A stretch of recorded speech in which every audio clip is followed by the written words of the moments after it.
Okay, so we're going to learn how to tie 4 belts into a braid weave. So we'll start with tying the knot to start off the weave. So you're going to want some of the belt to hang, so we're going to start around here. You take one belt and you're wrapping it around the rest and then looping it back through, so it's basically like you're starting to tie a knot around the other ones. Pull it tight. And now you're ready to start your weave with your 4 Liat belts. Now the trick with this is that it's not really a braid. We're weaving, so it's just a basic over, under, over. And then we're going to do the same thing going back the other direction with the next one, the light pink. So since the pink has just gone under the purple, now it's ready to go over the ivory and under the silver. Now it's the silver's turn.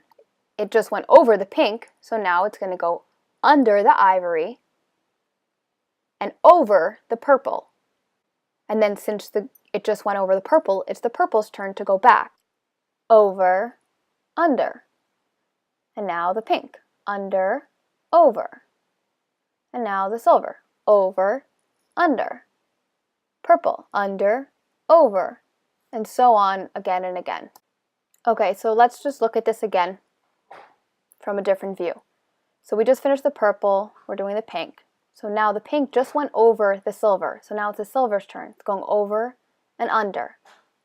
Now the purple, under and over. Now the pink was just under the purple, so it's going over and under. Now the gray's turn. So basically you're weaving back and forth from each direction, just going over and under based on where it landed before. So here the gray landed over the purple, so the purple is going to go, it just went under, so over and then under. And so on until it looks this long. Now we're going to talk about ending it. You want some belt to hang down, so you finish it a little early. You're going to take one of the strings. Here I'm taking the ivory one because it's the longest, and we're doing it just like we did in the beginning. Wrapping it around, looping it through, and tying that knot tight. Now it will look something like this in the back, and to make an even stronger knot you can do it a second time if you'd like. Again, wrapping it around and looping it through just like we started in the beginning to make the beginning knot. Now, if the two sides don't have the same amount of string, or at least a similar amount of string hanging down, you can undo one knot, the one knot that's shorter, take out some of the braid, and then re-knot it. And here it is on our mannequin.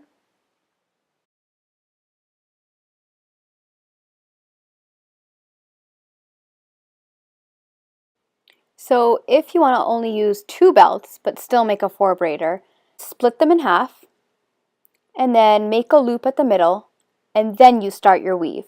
This will only work if you're a child or if you're a size extra small because you're basically splitting the belt in half.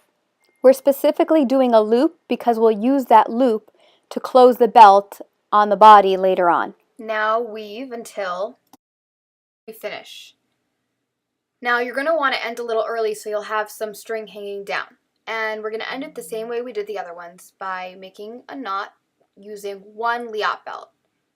Wrap it around and then loop it through as if you were tying a knot and then pull tight. Now you're going to want to do this a few times just so that the knot will fit through the loop tightly. Or you can take all of the remaining belt and tie it into one big knot.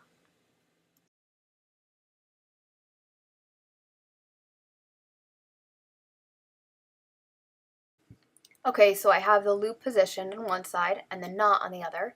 I loop the knot through the hoop, pull it tight, and let it rest.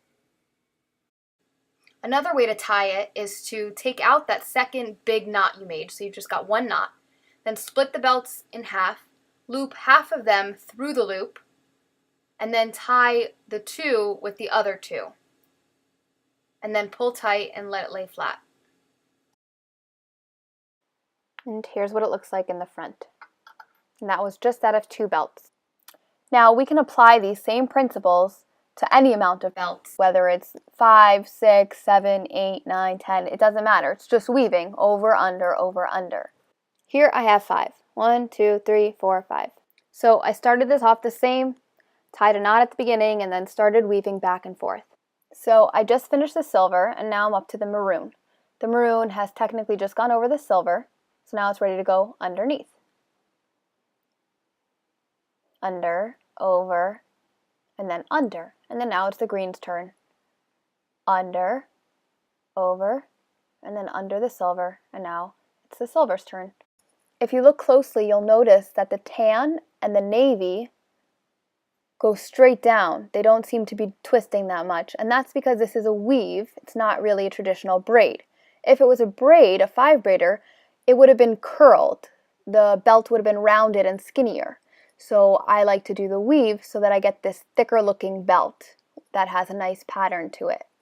And here's me testing it out, except I'm also wearing one around my neck.